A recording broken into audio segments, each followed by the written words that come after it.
प्रदेश में आप कांग्रेस के गठबंधन को लेकर स्थिति नहीं हो पा रही साफ। शीर्ष नेतृत्व तैयार, स्थानीय नेताओं के गठबंधन के पक्ष में नहीं होने की आशंका।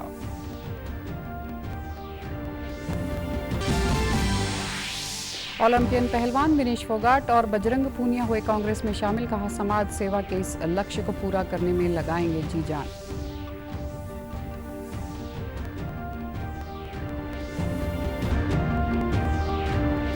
विधानसभा अध्यक्ष और भाजपा प्रत्याशी ज्ञानचंद गुप्ता ने कहा कि प्रदेश में माहौल पार्टी के पक्ष में, टिकट वितरण से नाराज लोगों को मनाने की कोशिश।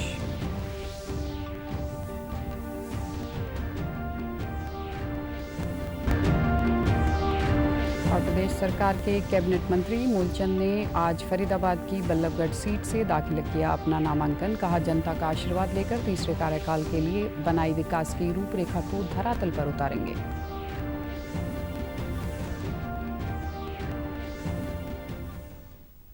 नमस्कार, मैं हूं आरजू। अब समाचार विस्तार से।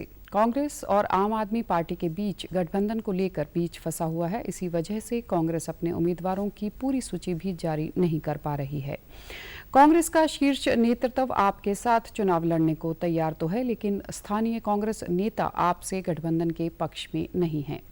सूत्रों की माने तो दोनों पार्टियों के बीच सीट बंटवारे को लेकर बात फाइनल नहीं हो पा रही है। आप राज्य में 90 से 10-11 सीटें मांग कर रही है, जबकि कांग्रेस 6 से 7 सीटें देने को तैयार है।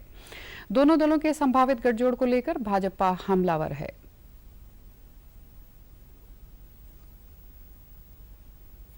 दोनों पार्टियां भ्रष्टाचारी पार्टियां हैं। कांग्रेस के समय में घोटाले हुए। आम आदमी इस बात को लेकर के सत्ता में आई थी कि मैं कट्टर ईमानदार हूं, परंतु दुर्भाग्य है एक भ्रष्टाचारी दूसरे भ्रष्टाचारी को गले मिलाता है। वहीं टिकट नहीं मिलने से नाराज रतिया से विधायक रहे लक्ष्मण नापा कल नई दिल्ली में पूर्व सीएम भूपेंद्र हुड्डा के नेतृत्व में कांग्रेस में शामिल हो गए। उधर भाजपा में इस्तीफों की झड़ी लगने पर कांग्रेस सांसद दीपेंद्र हुड्डा ने कहा कि प्रदेश में कांग्रेस की हवा है। भाजपा हार के डर से सीटें बदलकर अपने प्रत्याशी उतार रही है। इसी से भाजपा की धरातल पर स्थिति का अनुमान लगाया जा सकता है। प्रत्याशी घोषित करने और आपसे गठबंधन के सवाल पर उन्होंने कहा कि सभी सवालों के जवाब 1-2 दिन में मिल जाएंगे। सरकार हरियाणा में बनाने जा रहे हैं हरियाणा के लोग, ये बात खट्टर साहब को भी पता है, भाजपा के नेतृत्व को पता है, क्योंकि बीजेपी का आम साधारण कार्यकर्ता है। वो भी इस बात को पहचान गया है कि भाजपा की पार्टी के अंदर ना तो सम्मान मिल रहा, ना भाजपा का हरियाणा के अंदर कोई भविष्य दिख रहा। और देखिए, वो हमारी प्रक्रिया जारी है, पार्टी की जो हमारी अंदरूनी प्रक्रिया वो जारी है। सही समय पे हरियाणा के अंदर जो माहौल कांग्रेस के पक्ष में था और तेजी से कांग्रेस के पक्ष में एक लहर बनी हरियाणा के अंदर, जिस तरह की लिस्ट आई है। आपने देखा होगा सट्टा मार्केट में भी जिस तरह की बातें आती हैं, हालांकि हम इसमें कोई वो तो नहीं, लेकिन उसमें भी जो है लिस्ट के बाद भाजपा की जितनी सीट पहले दिखा रहे थे और ज़्यादा लुढ़कती जा रही हैं, तो एक सांकेतिक चीजें रहती।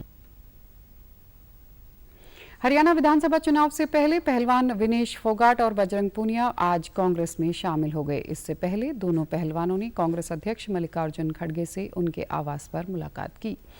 कांग्रेस में शामिल होने से पहले विनेश फोगाट और बजरंग पूनिया ने रेलवे की नौकरी छोड़ दी। दोनों ओएसडी स्पोर्ट्स के पद पर तैनात थे। इस मौके पर पहलवान विनेश फोगाट ने कहा कि उनके बुरे समय में कांग्रेस उनके साथ थी। जब हम संघर्ष कर रहे थे तो लोगों ने हमें काफी ट्रोल किया। अब सिर्फ बात नहीं करेंगे बल्कि जी जान से काम करेंगे। वे महिला खिलाड़ियों के साथ मजबूती से खड़ी रहेंगी। वहीं बजरंग पूनिया ने कहा कि हमने जितनी मेहनत कुश्ती में, किसान आंदोलन में, अपने आंदोलन में की है, उतनी ही मेहनत हम यहाँ भी करेंगे। मैं बहुत प्राउड फील कर रही हूँ कि मैं एक ऐसी पार्टी में, एक ऐसी विचारधारा में हूँ जो महिलाओं के साथ हो रहा अन्याय और उनके साथ बुरे बर्ताव के खिलाफ खड़ी है। वो लड़ाई लड़ने के तैयार है, सड़क से लेकर संसद तक।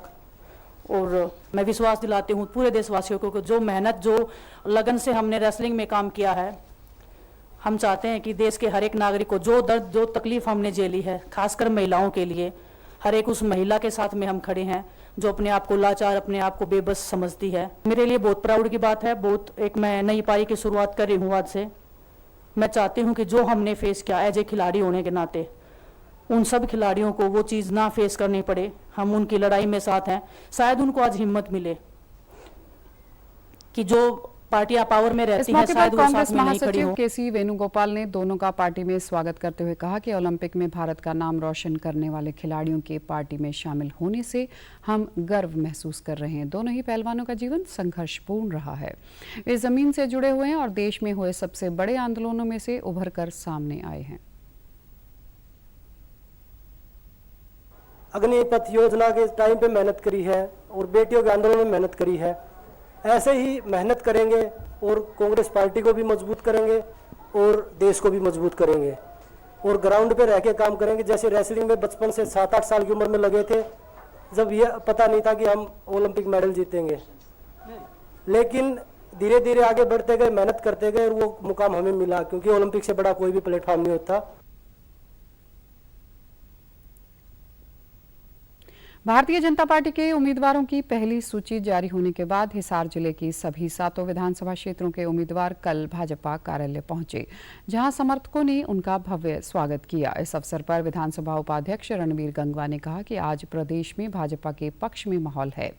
उन्होंने कहा कि जो जोश कार्यकर्ताओं में है उसे देखकर कहा जा सकता है कि बरवाला में निश्चित तौर पर भाजपा का कमल खिलेगा। माहौल बना हुआ है, निश्चित तौर पर भारतीय जनता पार्टी के पक्ष में है। मैं धन्यवाद करूंगा हमारे शीर्ष नेतृत्व का, हमारे सभी कार्यकर्ताओं का कि जिन्होंने मेरे जैसे कार्यकर्ता, साधारण कार्यकर्ता को भी बरवाड़ा से उम्मीदवार बनाने का काम किया है और एक जिम्मेदारी दी है कि पहली बार बरवाड़ा के अंदर कमल खिलाना है। और मैं तमाम सेंटर के कार्यकर्ताओं को साथ लेकर के अभी मैं मीटिंग लेकर के आया हूँ। बहुत अच्छा माहौल है। मेरा अपना अनुभव, लंबा अनुभव राजनीति का है और मैं उस अनुभव के आधार पर कह सकता हूँ कि जो चमक कार्यकर्ताओं के चेहरे पे है, जो जोश है, उसको देख करके निश्चित तौर पर हम बरवाड़ा के अंदर अभी कमल खिलाने जा रहे हैं और बड़े अंतर से उसे जीतेंगे। आदमपुर से उम्मीदवार भव्य बिश्नोई ने कहा कि मेरिट के आधार पर टिकटें बांटी गई हैं। प्रदेश सरकार ने समाज के सभी वर्गों के उत्थान के लिए समान काम किए हैं। भव्य ने कहा कि भाजपा सरकार ने बेहतर काम किए हैं और यही लेकर हम जनता के बीच में जाएंगे। सभी जो काम के लिए सरकार ने पूरी ईमानदारी और मेहनत के साथ हुकूमत के अंदर रखते हुए उससे पहले 10 साल रुपया था, फिर महंगाई और बेरोजगारी चल रही दोनों को कर्जे को करते हुए। इस मौके पर डॉक्टर कमल गुप्ता ने कहा कि हिसार के लोगों का स्नेह और उनका विश्वास देखते हुए भाजपा ने मेरा नाम तय किया है। हिसार की जनता का यही भरोसा 5 अक्टूबर को देखने को मिलेगा और हिसार में कमल खिलने का काम यहां की जनता करेगी। वहीं उकलाना से भाजपा उम्मीदवार अनूप धानक ने भाजपा शीर्ष नेतृत्व का आभार जताते हुए सभी 7 विधानसभा क्षेत्रों में कमल खिलाने की अपील की।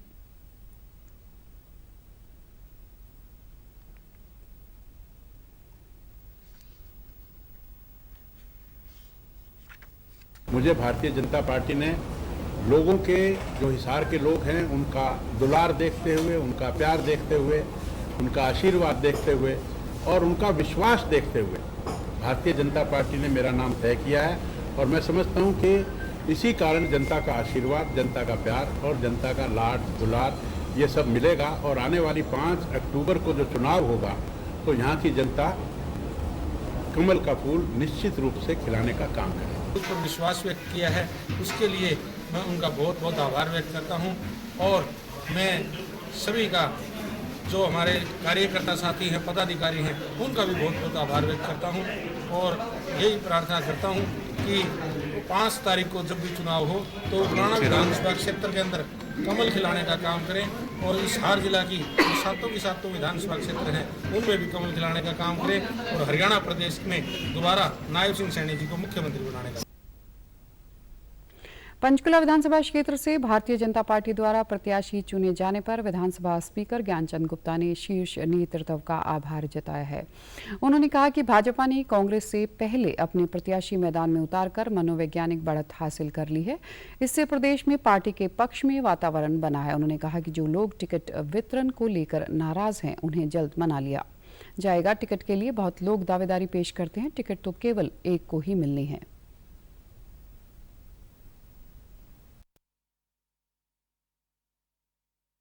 कि वो कांग्रेस पार्टी, इसमें लगभग 1 महीना ये ढिंढोरा पीटा कि हमारे पास 2800 लोगों ने आवेदन दिया आज वो आम आदमी पार्टी से समझौता करने के लिए गिड़गिड़ा रही है। उनके पास जा करके कि आइए हमारे पास कैंडिडेट नहीं है, हमारे साथ समझौता करिए। इस बार जो कैंडिडेट सिलेक्शन के अंदर भारतीय जनता पार्टी ने प्रक्रिया अपनाई है, जो सर्वे करवाए हैं, जो रायशुमारी की है, ये आज उसके आधार पर कैंडिडेट तय किए। देखिए, एक छोटे से छोटे कार्यकर्ता से भी यहाँ हमारे जिला स्तर के ऊपर लगभग 150 कार्यकर्ताओं से कौन कैंडिडेट होना चाहिए इसकी राय मांगी। अब जब कार्यकर्ताओं की राय से कैंडिडेट तय होगी तो निश्चित तौर पर ज्यादा कार्यकर्ता, मैक्सिमम कार्यकर्ता उसके लिए काम। भाजपा ने पूर्व सांसद सुनीता दुग्गल को फतेहाबाद की रतिया विधानसभा से अपना उम्मीदवार बनाया है। टिकट मिलने के बाद फतेहाबाद पहुंची सुनीता दुग्गल ने पार्टी कार्यालय में मीडिया से बातचीत करते हुए शीर्ष नेतृत्व के प्रति अपना आभार जताया। उन्होंने कहा कि जो विश्वास मुझ पर जताया गया है मैं उस पर खरी उतरूंगी। बाहरी उम्मीदवार के आरोप पर उन्होंने जवाब दिया कि वह कोई बाहरी उम्मीदवार नहीं है। 2014 में भी उन्होंने विधानसभा चुनाव लड़ा था।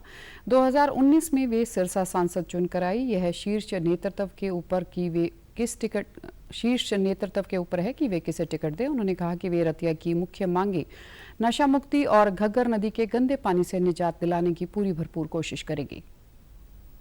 और सभी कार्यकर्ता बंधुओं के अंदर बहुत जबरदस्त उत्साह है। आज जो हमारे फतेहाबाद का जिला का जो ऑफिस है, यहाँ पर जो हमारे फतेहाबाद जिला के तीनों जो उम्मीदवार हैं उनका यहाँ पर स्वागत किया गया सभी कार्यकर्ताओं के द्वारा। मेरी पुरजोर कोशिश रहेगी कि जिस तरह से मैंने सिरसा लोकसभा में रेलवे की जो दिक्कत थी उसको दूर किया, तो रतिया के अंदर जो नशे की जो दिक्कत है उसको मैं जड़ से खत्म कर सकूं। सभी हमारे मीडिया बंधुओं को साथ लेकर, सभी जो सामाजिक संस्थाएं हैं उनको सब साथ लेकर, जो माँ बाप हैं बच्चों के जिनके बच्चे जो हैं इसकी गिरफ्त में हैं उनको साथ लेकर, सबको साथ लेकर इस इलाके को, रतिया विधानसभा को हम नशे से दूर कर सके, ये मेरी पुरजोर कोशिश रहेगी। विधानसभा के अंदर भी जबरदस्त तरीके से इस इलाके की बात को मैं रखूंगी।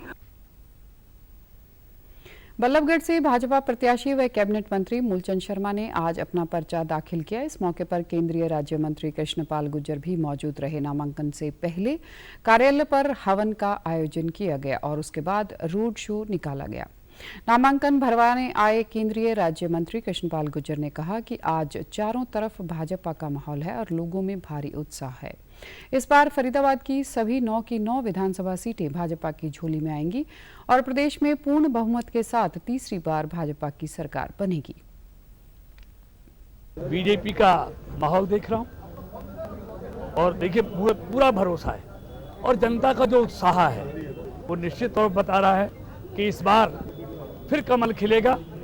पिछली बार फरीदाबाद लोकसभा में 7 बीजेपी, 1 हमारी पार्टी के नाराज उम्मीदवार इंडिपेंडेंट जीते थे, कांग्रेस 1 जीती थी। इस बार कांग्रेस 9 में से 1 भी नहीं जीत पाएगी। पार्टी की सामने सीमाएं हैं। हमारे पास अनेक जिताऊ उम्मीदवार, समर्पित कार्यकर्ता हर क्षेत्र में जीतने लायक एक नहीं कई कार्यकर्ता हैं। लेकिन पार्टी नेतृत्व एक के बारे में फैसला करता है, दूसरे के बारे में तो उसको थोड़ी नाराजगी होती है, लेकिन ये नाराजगी क्षण भर की होती है। हरियाणा में जैसे दिल्ली में केंद्र में मोदी जी के नेतृत्व में तीसरी बार एनडीए की सरकार बनी है, ऐसे ही हरियाणा में नायब सैनी जी के नेतृत्व में पूर्ण बहुमत की बीजेपी की सरकार बनेगी, ये तय है। कैबिनेट मंत्री मूलचंद शर्मा बल्लभगढ़ विधानसभा सीट से तीसरी बार चुनाव लड़ने जा रहे हैं। भाजपा से टिकट मिलने के बाद से समर्थक और क्षेत्रवासी उन्हें शुभकामनाएं देने पहुंच रहे हैं। बल्लभगढ़ में अपने कार्यालय पर बातचीत करते हुए मूलचंद शर्मा ने शीर्ष नेतृत्व का आभार जताते हुए कहा कि उन्होंने 10 वर्षों में बल्लभगढ़ क्षेत्र की दशा और दिशा बदलने का काम किया है, इसलिए क्षेत्र की जनता उन पर भरोसा रखती है। उन्होंने तीसरे टर्म में उन सभी कामों को पूरा करेंगे जिनकी रूपरेखा उन्होंने तैयार कर रखी है। उन्होंने बताया कि बल्लभगढ़ राजा नाहर सिंह की नगरी है, इसलिए ऐतिहासिक धरोहरों को बचाकर रखने और उन्हें नया रूप देने का काम भी उन्होंने सरकार के सहयोग से किया है। तीसरी बार ये भरोसा और विश्वास कायम किया है और ये बल्लभगढ़ की देश जनता के कारण और बल्लभगढ़ के लोगों ने 24 में ये लोकसभा का चुनाव हुआ, एक बड़ी जीत हुई, ऐतिहासिक जीत हुई।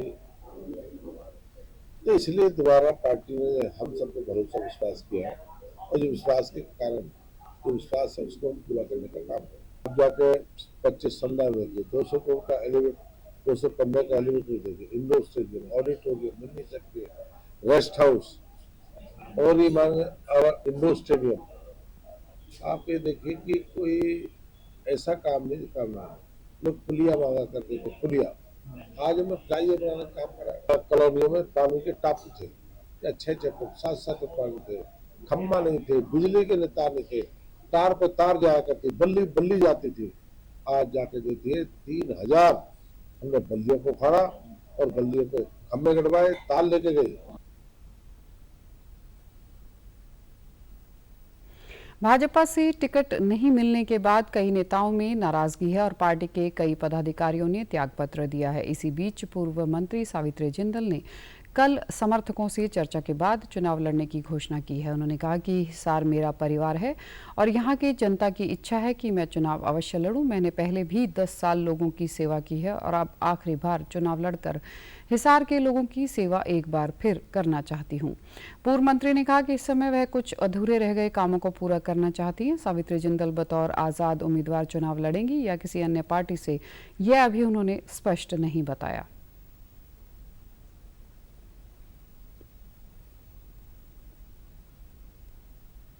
हिसार की जनता का मतलब मुझे आदेश है कि चुनाव लड़ना पड़ेगा, तो इसीलिए मैं चुनाव लड़ूंगी। सबको हाथ जोड़ के बोल जाऊंगी कि भाई टिकट कमल जी को मिल गई है तो हम लोग सब मिलकर उनकी मदद करें। लेकिन यहाँ तो मैंने माहौल ही कुछ और देखा, तो फिर मुझे कहना पड़ा कि हाँ ठीक है, जैसे आप लोगों का आदेश होगा वही मैं करूँगा। कहीं भी कोई भी पार्टी होती है, पार्टी के जो बड़े होते हैं उनका ही निर्णय होता है और जो निर्णय उनका होता है वो सब मानना पड़ता है। जो निर्णय मतलब जो बड़े निर्णय करते हैं उनको मानना चाहिए। तो उन्होंने बहुत अच्छा किया जो यहाँ से कमल गुप्ता जी को, जो कि 2 बार के हमारे वाणिज्य मंत्री भी रहे हैं, वो अभी भी मंत्री हैं, जब चुनाव लड़ेंगे तीसरी बार तो जरूर उनको देनी चाहिए थी। क्योंकि हिसार के अंदर सभी लोग सुखी हों, सारे सबके काम हों।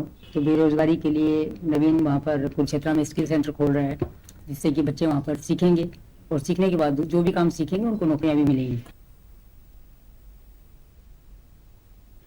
इंडियन नेशनल लोकदल के महासचिव अभय सिंह चौटाला आज नरवाना में एक कार्यक्रम में शामिल हुए। नरवाना में इनेलो के लिए किए कार्यों और पार्टी के स्थानीय प्रतिनिधित्व के अलावा प्रदेश में चुनाव की हलचलों पर बात करते हुए उन्होंने कहा कि सूची जारी होने के बाद भाजपा में जो भगदड़ हुई है वो बहुत छोटी है। कांग्रेस की टिकट बंटने के बाद पार्टी में हंगामा होगा और टिकट न मिलने वाले उम्मीदवार उन्हें हरवाने का काम करेंगे। उन्होंने दावा किया कि हरियाणा में किसी को भी बहुमत नहीं आने वाला और गेंद इंडियन नेशनल लोकदल व बहुजन समाज पार्टी के हाथ में होगी।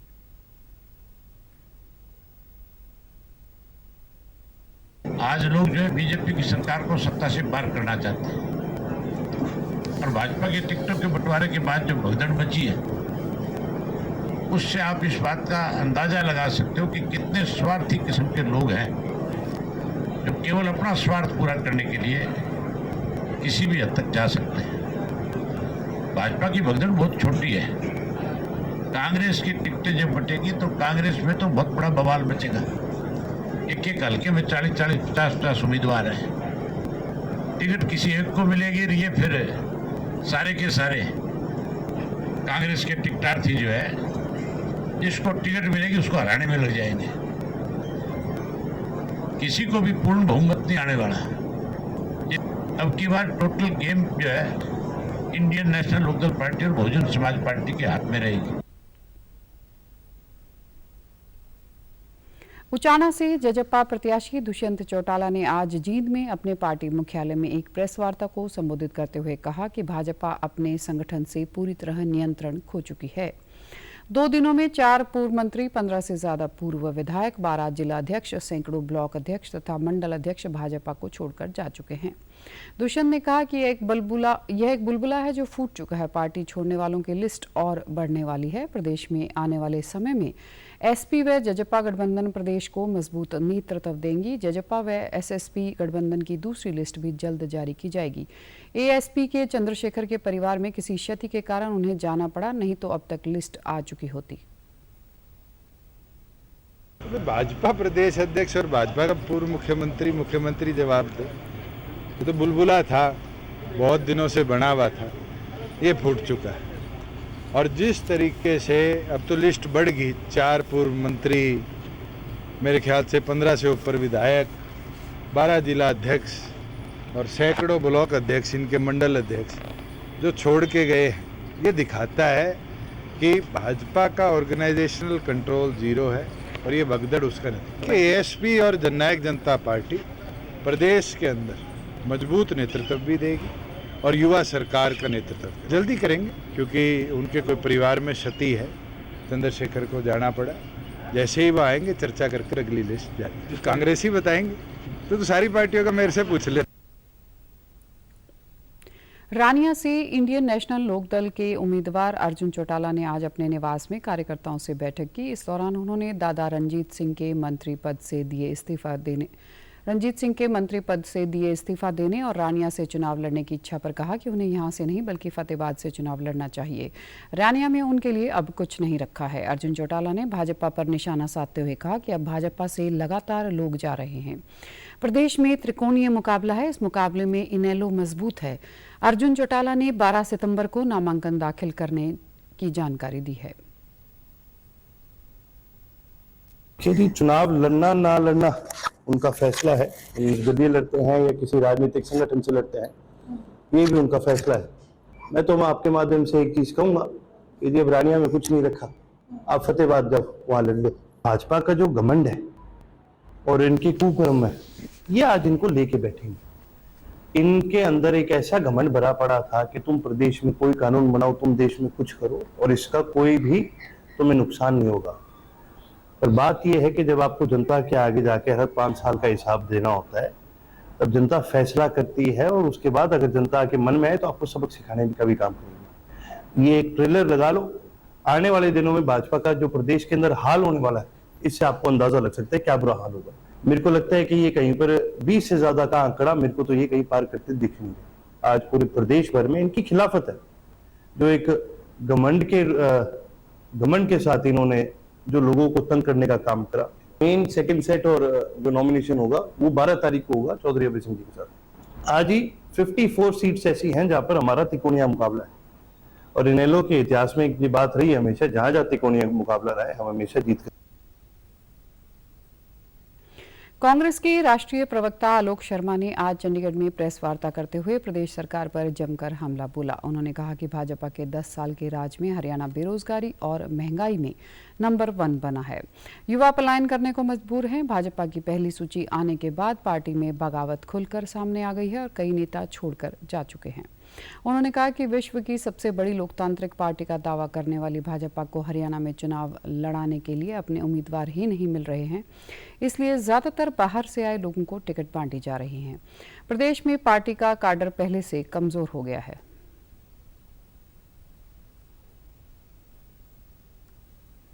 पिछली बार नारा था, आपकी बार 75 बार, एक ही दिन में 75 नेता इनके पिछले एक दिन 24 घंटे में छोड़कर चले गए। तो जिस हालात से आज भाजपा गुजर रही है, 10 के करीब परिवारवादी लोग जो हैं, जिनको ये परिवारवादी कहते हैं, किसी की पत्नी है, किसी की बेटी है, किसी का बेटा है, लगभग 10 लोग ऐसे हैं क्रांति जो परिवार से ताल्लुक रखते हैं। मोदी जी इस बार जब हरियाणा में आए, 20 से ज्यादा कैंडिडेट ऐसे हैं, या तो वो जेजेपी से लिए गए, या कांग्रेस से लिए गए, या इनेलो से कभी आए हैं। तो जो पार्टी ये कहती है कि हम विश्व के सबसे बड़े राजनीतिक संगठन को चलाते हैं और हम पार्टी विद डिफरेंस हैं, जिस तरह के हालात आज डबल इंजन की सरकार के हो गए हैं कि तमाम लोग छोड़कर भाग रहे हैं, दूसरी पार्टियों से लाकर आप लोगों को रातों रात ज्वाइन कराते हैं। ऐसी क्या दिक्कत है कि 10 साल में आपके पास अपना कैडर भी नहीं? प्रदेश में चुनाव लड़ रहे सभी उम्मीदवारों को अपनी आपराधिक पृष्ठभूमि सार्वजनिक करनी होगी। मुख्य निर्वाचन अधिकारी पंकज अग्रवाल ने कहा कि हरियाणा विधानसभा से चुनाव लड़ रहे उम्मीदवारों व राजनीतिक पार्टियों को अपने उम्मीदवारों की आपराधिक पृष्ठभूमि की जानकारी सार्वजनिक करने के साथ ही यह जानकारी अपनी आधिकारिक वेबसाइट पर भी देनी होगी। राजनीतिक दलों को अपनी वेबसाइट पर लंबित आपराधिक मामलों वाले उम्मीदवारों की पूर्ण जानकारी अपलोड करनी होगी। साथ ही ऐसे उम्मीदवार के चयन के कारण भी बताने होंगे। राजनीतिक दलों को अपनी वेबसाइट के होम पेज पर उम्मीदवारों के आपराधिक पृष्ठभूमि के बारे में जानकारी प्रकाशित करनी होगी। होम पेज पर एक कैप्शन आपराधिक पृष्ठभूमि वाले उम्मीदवार लिखा होना भी जरूरी है, जिससे मतदाता को जानकारी तक पहुंचाना आसान हो जाएगा। उम्मीदवार के चयन के 48 घंटे के भीतर यह जानकारी प्रकाशित की जानी चाहिए और संबंधित राजनीतिक दल को उम्मीदवार के चयन के 72 घंटे के भीतर निर्वाचन आयोग के समक्ष इन निर्देशों के अनुपालन की रिपोर्ट प्रस्तुत करनी होगी। अगर कोई राजनीतिक दल रिपोर्ट प्रस्तुत करने में विफल रहता है तो निर्वाचन आयोग संबंधित इस तरह के गैर अनुपालन को सर्वोच्च न्यायालय के ध्यान में लाएगा, क्योंकि यह न्यायालय के आदेश की अवमानना है। इसके अलावा मुख्य निर्वाचन अधिकारी ने जिला निर्वाचन अधिकारियों को निर्देश देते हुए कहा है कि संबंधित जिलों में सभी महत्वपूर्ण कार्यों की वीडियोग्राफी की जाएगी। प्रदेश के सभी मतदान केंद्रों पर 100% वेब पोस्टिंग की व्यवस्था की जाएगी। उन्होंने कहा कि नामांकन पत्रों का दाखिला करना और उनकी जांच, चुनाव चिन्हों का आवंटन, इलेक्ट्रॉनिक वोटिंग मशीनों की तैयारी और भंडारण सहित चुनाव प्रचार, मतदान केंद्रों की जांच और मतगणना की वीडियोग्राफी की जाएगी। निगरानी के लिए महत्वपूर्ण सीमा चौकियों पर सीसीटीवी कैमरा भी लगाए जाएं। राज्य में स्वतंत्र, निष्पक्ष और शांतिपूर्ण चुनाव प्रक्रिया सुनिश्चित करने के लिए व्यापक कदम उठाए जा रहे हैं। हरियाणा के मुख्य सचिव डॉक्टर TVS प्रसाद ने कहा कि प्रदेश भर में 341 उड़न दस्ते और 125 स्थैतिक निगरानी टीमें तैनात की गई हैं, जो अन्य राज्यों की सीमा से सटे जिलों की निगरानी करेंगी। इसके अतिरिक्त सीमा पर आवाजाही की निगरानी के लिए 124 अंतर्राज्यीय नाके लगाए गए हैं। शराब, नशीले पदार्थों और अन्य अवैध सामान की आवाजाही को नियंत्रित करने के लिए भी 90 अंतर्राज्यीय नाके स्थापित किए गए हैं। नूंह के निर्वाचन अधिकारी व उपायुक्त धीरेन्द्र खड़गड़ा ने लघु सचिवालय में SDM कार्यालय के नामांकन कक्ष का दौरा किया। इस दौरान उन्होंने पत्रकारों से बात करते हुए कहा कि निर्वाचन आयोग के निर्देशानुसार जब किसी भी दल का प्रत्याशी नामांकन करने आए तो सभी गाइडलाइन को फॉलो करे। यहाँ सभी जगह CCTV कैमरे लगाए गए ताकि कोई उल्लंघन होता है तो उसे रिकॉर्ड किया जा सके। उपायुक्त ने उम्मीदवारों से भी सीमित संख्या में समर्थकों के साथ नामांकन करने आने की अपील की। सिर्फ 3 गाड़ियों और उनमें 5-5 लोगों से ज्यादा समर्थक नहीं होने चाहिए। उन्होंने कहा कि 12 सितंबर को नामांकन की अंतिम तिथि है। जो भी नॉमिनेशन फॉर्म्स जब भी सबमिट करने, कोई पॉलिटिकल पार्टी के कैंडिडेट आए या फिर कोई इंडिपेंडेंट कैंडिडेट आए, तो सभी जो गाइडलाइंस है वो फॉलो करें। प्लस जो यहाँ पर व्यवस्था है RO ऑफिस में, वो भी हमने देखी है, सभी सही है। और हमारे सभी जगह पे CCTV कैमराज भी लगे ताकि किसी भी तरह का जो उल्लंघन कोई होती है वो हम कैप्चर कर पाएँ। हमने यही अपील करना चाहेंगे सभी कैंडिडेट से कि वो जो मर्यादा ECI के द्वारा दी गई है उसका सम्मान करते हुए लिमिटेड समय में आए और लिमिटेड समय के अंदर लिमिटेड लोगों के साथ 3 बजे तक जो है नॉमिनेशन का समय होता है प्रत्येक दिन। 12 तारीख लास्ट डे ऑफ नॉमिनेशन है, जिसमें वो भर सकते। भीड़ भाड़ ना करें तो क्या अपील है? देखिए, हमारी तरफ से सिर्फ 3 जो है उनकी गाड़ियां अलाउ की जाएंगी और उसमें टोटल 5 लोग जो है अलाउ की जाएंगे आए प्रोसेस के अंदर। मेरा आप सबके द्वारा माध्यम से यही अनुरोध है कि जो भी ECI की डायरेक्शन से। विधानसभा चुनाव को लेकर आज पलवल के इंडोर स्टेडियम में जिले के पोलिंग अधिकारियों की पायलट रिहर्सल करवाएगी। इस दौरान जिला निर्वाचन अधिकारी एवं उपायुक्त डॉक्टर हरीश कुमार वशिष्ठ ने पोलिंग ऑफिसर को निष्पक्ष एवं पारदर्शी तरीके से चुनाव करने के निर्देश दिए। जिला निर्वाचन अधिकारी ने कहा कि विधानसभा चुनाव की ड्यूटी में तैनात सभी अधिकारी व कर्मचारी चुनाव आयोग की हिदायतों की पालना करते हुए अपने कर्तव्यों का पूरी ईमानदारी के साथ निर्वहन करें। चुनावी ड्यूटी के दौरान किसी भी स्तर पर कोई लापरवाही न बरती जाए। किसी भी तरह का संशय होने पर अपने उच्च अधिकारी से बातचीत कर उसे दूर करें। सभी समय पर और पूरी सूझबूझ के साथ कार्य करें। पंजाब यूनिवर्सिटी में कल छात्र परिषद चुनाव में निर्दलीय उम्मीदवार अनुराग दलाल जीत दर्ज कर अध्यक्ष चुने गए हैं। यह पहली बार है जब कोई निर्दलीय छात्र परिषद का अध्यक्ष चुना गया है। अनुराग ने आम आदमी पार्टी की स्टूडेंट्स विंग की प्रिंस चौधरी को 303 वोटों से हराया। उन्हें 3433 वोट मिले हैं। अनुराग मूल रूप से रोहतक के रहने वाले हैं। वहीं इस चुनाव में उपाध्यक्ष पद पर NSUI के अर्चित गर्ग, सचिव पद पर जननायक जनता पार्टी की इनसो के विनीत यादव और संयुक्त सचिव पद पर जसविंदर राणा विजयी रहे। PU छात्र परिषद के अध्यक्ष चुने जाने के बाद अनुराग दलाल ने कहा कि यह मेरी नहीं बल्कि छात्रों की जीत है। पीयू के विद्यार्थियों ने छात्र राजनीति को बढ़ावा दिया है। वे पूरी काउंसिल को साथ लेकर चलेंगे और कैंपस में छेड़छाड़ रोकने के लिए सीसीटीवी कैमरे लगवाएंगे। तो सभी को कहना चाहता हूँ, आवाज देना चाहता हूँ कि अब की बार उन्हें पॉलिटिकल पार्टी के मुंह पे तमाचा मार के अब के एक स्टूडेंट को जिताया है। मैं अपने साथियों का भी बहुत बहुत धन्यवाद करना चाहता हूँ जो दिन रात मेरे साथ डटे रहे, और स्पेशली मैं अपने बड़े भाई सिकंदर बुरा का बहुत बहुत धन्यवाद करना चाहता हूँ कि जिसने अपने पद से इस्तीफा देकर और मुझ पर भरोसा जताया, और आज जो भी हूँ मैं बड़े भाई की वजह से हूँ। एक स्टूडेंट के लिए रहूंगा, एक स्टूडेंट से ही काम करूंगा और स्टूडेंट के हित के लिए काम करूंगा, क्योंकि एक स्टूडेंट ने मेरे को जिताया है। ये जी वुमेन सेंट्री को लेकर, हमारा स्टूडेंट सेंट्री को लेकर हमारा जो गोल है, सबसे पहले हम उस पर काम करेंगे। और सबसे पहले आपको मैंने पहले भी बताया काफी जगह कि सीसीटीवी कैमराज की काफी जगह प्रॉब्लम्स है, ईवटीजिंग के ज्यादा मामले आ रहे हैं। जितने भी स्टूडेंट से रिलेटेड हमारा एक मैनिफेस्टो मैंने आपको बताया कि आप मैनिफेस्टो देखा भी होगा आपने, तो बिल्कुल एक स्टूडेंट के हित के लिए जरूर से जरूर काम। समाचारों में आज इतना ही। नमस्कार।